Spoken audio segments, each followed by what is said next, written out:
আজ বিগত 4 দিন পর সূর্যি মামা আমাদের উঁকি মেরেছে, আর তারই মধ্যে সমস্ত ভিজে জামাকাপড়গুলো ছাদের মধ্যে মেলে এসেছি। ছাদখানার যা অবস্থা হয়েছে দেখতেই পাচ্ছেন, একেবারে নোংরা হয়ে গিয়েছে। আর রথ থেকে লেবু গাছটা এনেছিলাম, মনে আছে আপনাদের? তো সেই লেবু গাছটা এখনো পর্যন্ত বসানো হয়নি। আর যেসব গাছ এনেছিলাম, এই কাগজ ফুলের গাছটা মনে আছে, এনে আপনাদের দেখিয়েছিলাম, যদিও ওই গোলাপ গাছটা সেগুলো বসানো হয়ে গিয়েছে, কিন্তু লেবু গাছটা বাকি আছে। এদিকে পড়েছি আর এক বিপাকে। সূর্যি মামার উকিঝুঁকি মারা দেখে আমি এক বালতি জামা কাপড় অমনি ওয়াশ করে ফেলেছি।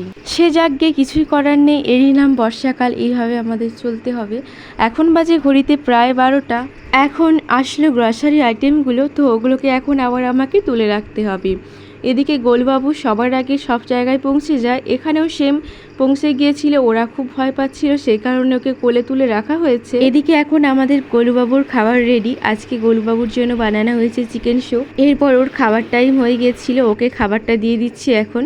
আর গ্রসারি আইটেমসগুলো এখন আপাতত সাইডে করে তুলে রেখেছি। ওকে খাবার দেওয়ার পাশাপাশি দুপুরের খাওয়া দাওয়াটা আমরাও সেরে নিয়েছিলাম। এখন সন্ধে 7টা মতো বাজে। এখন গ্রসারি আইটেমসগুলো ভাবছি একটু গুছিয়ে রাখবো। আর এখানে আমার সাথে সবচেয়ে, এই যে দেখছেন, সমস্ত গ্রসারি আইটেমগুলোর মধ্যে আমার সবচেয়ে এখন ইম্পর্টেন্ট ছিল এই ডেটলটা আর শ্যাম্পুটা।